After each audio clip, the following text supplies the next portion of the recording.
sa Target on Air. Target on Air. Nung last Saturday mga kaibigan, kumbaga naiproklama na yung nanalong senator-elect. At kung di ako nagkakamali, ngayong Lunes, yung proklamasyon naman mga kaibigan dun po sa mga nanalong party list organization sa halalan nitong nakalipas na eleksyon mga kaibigan. Base po yan sa Commission on Election at siguro mamaya balikan natin ang tawag si COMELEC Chairman George Garcia at nasa 63 pala na party list at may bagong mandato ang COMELEC bawal na yung mga pangalan dun sa mga party list sa mga susunod yung kinukuha po dun sa mga telenovela kagaya po dun sa mga pangalan na talagang minsan magugulat ka na lang dun sa mga ginagamit sa mga party list Kayo'y nakikinig sa Target on Air. Target on Air. Nako, nung huling makausap natin mga kaibigan, yung nanalong mayor dyan po sa bayan po ng Beraca, Catanduanes at may mga nakausap tayo at sila mismo nagulat Sabi ko, bakit naman? Ano to, kagaya dun sa Cebu Province? Abay mandaki mo, ilang dekada na pong namamayagpag doon, sina Garcia. Sa Cebu Province, kumbaga natuldo ka na.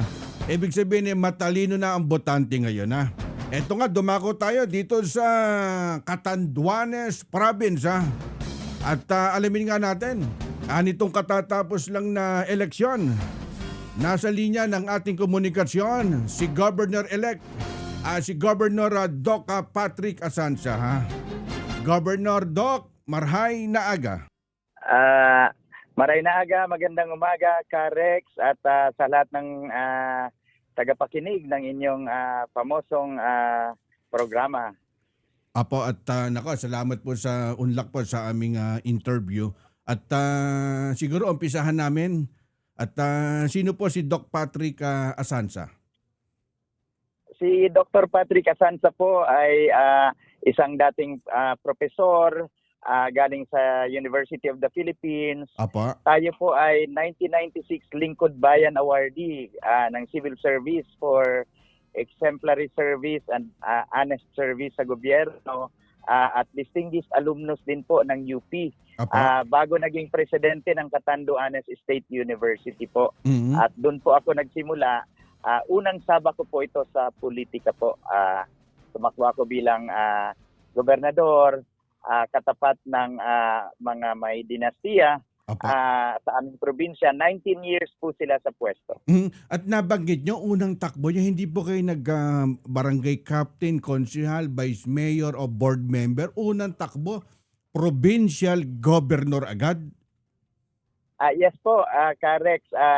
Tayo ay hinikayat ng iba't ibang sektor. Kasi po sa aming lugar, tinalo na lahat nila ng dinastiya, yung lahat ng mabibigat na politiko po. Apa. Kaya yung mga congressman namin dati, mga gobernador, natalo na nila. Wala na pong gustong lumaban. Mm-hmm. Kaya yung mga tao po na nag-aahangad ng pagbabago, mga tricycle drivers, mga fisher folks, mga abakaleros, mga magsasaka, no? At maging yung mga negosyante na gusto nang lumaya sa monopolistang pamamalakad at saka doon sa napakamahal na presyo ng gasolina. Umaabot po ng 92 pesos per liter ang gasolina namin dito. Nako, napakamahal nga.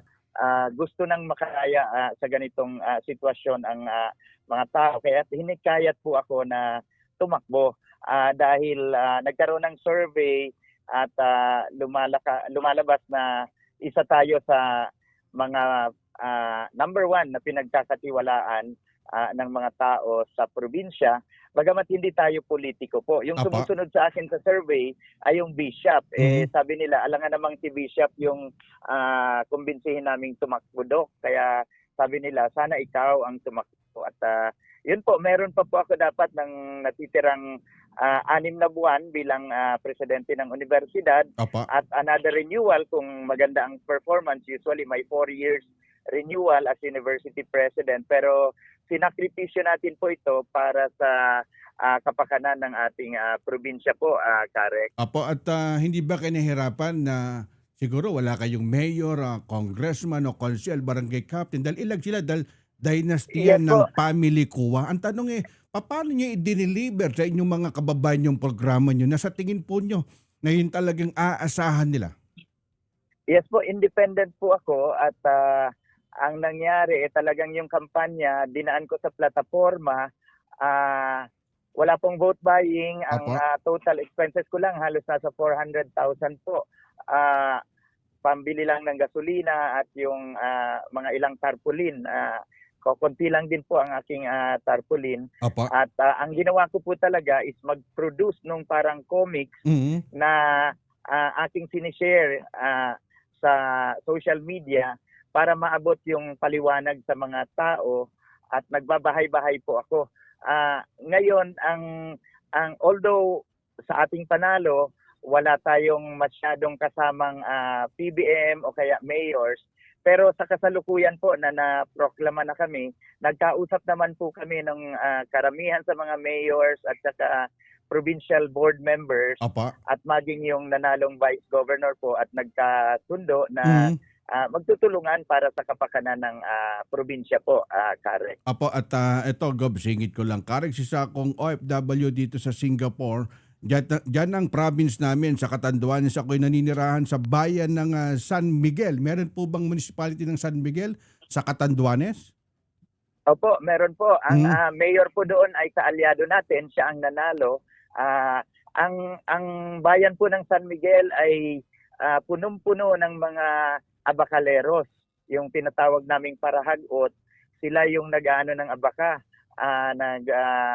nagtatanim, nagproproseso ng abaka. Isa sila po sa talagang nahihirapan dahil kulang na lang hingin ang abaka sa amin. Ang bilihan po 54 per kilo. Dati po sa panahon ni Governor Selibong 105 per kilo po 'yan. Apo. Ang problema po yung mga nakaupo may conflict of interest. Ang negosyo nila is yun ding pamimili ng abaka. Kaya hirap sila po. Kaya ang karamihan po sa mga abakaleros, kasama na yung mga abakaleros na nasa San Miguel, napipilitan na lang po na umalis, pumunta ng Maynila, mag-construction worker. Apo. Ngayon po na nakaupo tayo, tututukan po natin yan at maibalik natin yung mataas na presyo ng abaka. At saka sa buong Pilipinas po, sa Catanduanes lang pinauso yung resiko sa Apo. abaka. Mhm. Ibig sabihin po, sa 10 kilo na binibenta ninyo, 8 kilos lang ang babayaran dahil umano ay basa ito o kaya Mhm. may diferensya yung kulay.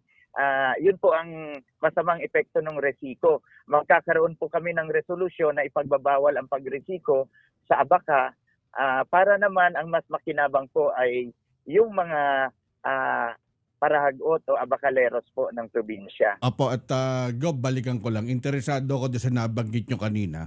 Magkano yung ginastos nyo nitong eleksyon dyan sa province ng Catanduanes?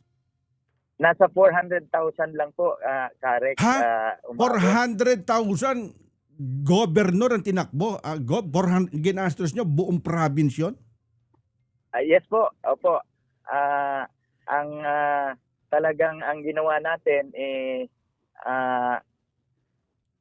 halos sobrang tipid po. Isa lang po talaga yung aking bayad na empleyado, Apo. yung aking driver bodyguard. The rest po, puro volunteers na po. Ayan, yun ang nakakatawa po. Tao na talaga ang tumulong. 700 volunteer students po na mga idealist na estudyante. Sila ang nagbabahay-bahay. Sila ang nagpapaliwanag sa mga tao na Apo. dapat si Asanta ang iboto dahil maganda yung plataforma. At mayroon po akong 100 na senior citizens Mhm. na kumbaga tumutulong din. Wala akong mapakain sa aking mga volunteers. Apo. Wala rin ako maibigay na pamasahe. Yung mga senior citizens naman po na kasamang mag-volunteer, sila na yung nag-a-advance at nagbibigay ng pamasahe at pagkain dun sa mga estudyanteng volunteers po. Apo. At may mga nakausap kami dyan sa bayan po ng Berak. 362 ang nilamang nyo. Ngayon, anong formula, anong biometro? Paano kayo nanalo po dyan? Dahil ang kalaban nyo, pader. Ilang dekada na nanunungkulan dyan sa Catanduanes. hindi lang governor, vice governor, may mga ilan pang mga mayor na iisang angkan. Paano nyo siya sinibak, governor? Yes po, pinag-aralan ko yung bakit natatalo yung mga 7 mga mabibigat na politiko dati Mhm. noong grupo ng dinastiya. Bakit natatalo sila? At lumalabas po sa aking pag-aaral, pagka merong black propaganda na itinapon sa kanila, hindi po nila hindi nila nasasagot yung issue. Opo. Ako po, pagka merong black propaganda na ibinigay sa akin, ang ginagawa ko po, sinasagot ko talaga sa social media kasama yung resibo. Kaya hindi nila ako kinaya doon sa mga kasinungalingan at paninira sa akin. Mhm. Yun po ang isang paraan. Ang kagandahan po kasi yung social media malaking tulong po Tama talaga po. para Mhm. masagot yung Napakabilis na ah, dinideliver yung programa nyo. Kumbaga, nakakarating sa mga bawat community. Ito nga kayo magpaliwanag nito, Gob. Ano itong 5K program nyo na inilalatag nyo? Kumbaga, may mga tumawag na rin sa amin. Sabi niya, yun ang nagustuhan namin, Karex. Kung sakali na makakausap mo ang aming governor. Ano po yung 5K program? yes po, yung 5K po, ito po yung plataforma di gobyerno na inilatag ko. Ang sakop po dito ay kalusugan, Mhm. kabuhayan, Apa. yung kalikasan, pagprotekta po, anti-mining po ako, at yung kababaihan at kabataan at katarungan. Yung 5K program po, doon nakalatag lahat ng specific programs na ating gagawin kapag manalo po. So ipinaliwanag ko po ito sa bawat constituent, sa bawat botante, pag ako po umiikot. Kaya meron akong symbol na madali nilang makita po, makilala, yung mga bukas palad, 5 daliri, at pag nakita nila yon, alam na kay Asansa yan, 5K. Yun yung pantapat ko po sa vote buying. Kumbaga Kumbaga, hindi yan, kita ano bibigyan yan? ng pera, pero bibigyan kita ng lifetime na programa na pakikinabangan nyo habang buhay. Apo, kumbaga naging tagline niya na kapag gumanong kayo, si Governor yan. Ayan yung mga advocacy. Yes po. Nabanggit nyo kanina, Dok, tungkol ko lang anti-mining kayo. Hindi ba kayo mahihirapan pag upo nyo bilang Governor na mai-impluensyang tao ang mga nagmamay-ari niyan dyan sa Catanduanes? Yes po, paninindigan po natin ito kasi napakaliit po ng aming isla. Pag kaminina natin dito, baka lumubog yung isla. At marami na rin pong pagkakataon na nagla-landslide po dito. May mga namatay na sa landslide. Ayaw po natin itong palalain. Ang kagandahan po, yung simbahan, nagkaroon kami ng multisectoral at ecumenical campaign against mining. Kasama po namin dito yung Catholic Church, yung Born Again Protestant Group, at maging yung mga kapatid nating Muslim po, tutol sila sa pagmimina po. So ito po ang ating pinaninindigan na ipagbawal talaga po ang pagmimina ng ating kalikasan dito sa isla ng Catanduanes po. Apo, at pag-upo nyo bilang Governor, kumbaga susubaybayan namin itong mga programa nyo, gaya ng mga nilalatag nyo, yung nag-iikot kayo sa inyong probinsya, at para malaman ni Juan de la Cruz dyan sa Catanduanes na panahon na para tuldukan na ang dynastiya, isang Dr. Patrick Asansa ang magbibigay ng liwanag, serbisyo sa inyong mga kababayan. Mensahe po sa mga taga-Catanduanes na umaasa yung tungkulin nyo bilang pag-upong Governor, Doc. Yeah, sa mga mahal kong kababayan sa Catanduanes, makakaasa kayo na paninindigan natin yung pagtupad sa programang 5K na ating inilatag, at yung presyo ng gasolina tututukan natin. Malapit na yung good news lalabas sa pagpapababa sa presyo ng gasolina, at yung pagpapaunlad sa ating healthcare system. Atin na rin pong win-workout sa ngayon. Nakikipag-usap tayo sa mga iba't ibang ahensya, national agencies, para matulungan tayo dito. Kaya ako nasa Maynila ngayon, at nakatutuwa po na talagang ang suporta ng ating mga kababayan ay bumubuhos, gayon din sa national agencies. Kaya maraming salamat, Karek, sa pagkakataon na ito na maabot po natin sila dahil dito natin mas naipapaliwanag yung ating mga programa para sa mga Katandunganon po. Maraming salamat po. Opo, at siguro kung mamarapatin nyo, gagawa tayo ng segment, Governor's Hours, kamusta lalawigan dyan sa Catanduanes, para mas maipabot natin yung mga programa nyo dyan, Governor.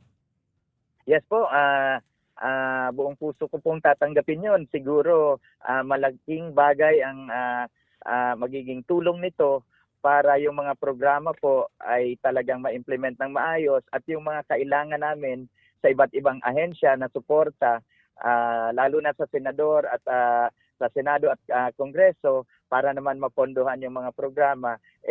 Siguro sa pamamagitan ng programa na sinasabi ninyo, mas higit itong may ipaliwanag at makakakuha ng suporta galing sa mga kaukulang ahensya po. Kaya natutuwa po tayo sa inyong alok, Tarek, sa bagay na ito. At Diyos mabalas, Governor-elect Patrick Asanza. At salamat po at ingat po palagi, Governor. Marami pong salamat. Mabuhay po kayo, Karek, sa inyong programa. Alamin natin ngayon ang iba't ibang mga kaganapan at kagalingan ng iba't ibang mga gobernador sa kani-kanilang lalawigan sa Kumusta, Governor? Mantakin nyo, paderan sinibak dyan sa Catanduanes. At hindi biro na kalaban niya yung Vice Governor na si Kua. At yung Governor na si Kua, tinalo rin bilang mayor dyan sa bayan po ng Beraca, Catanduanes. 400,000 ang ginastos sa nalong governor, abay mantakin nyo.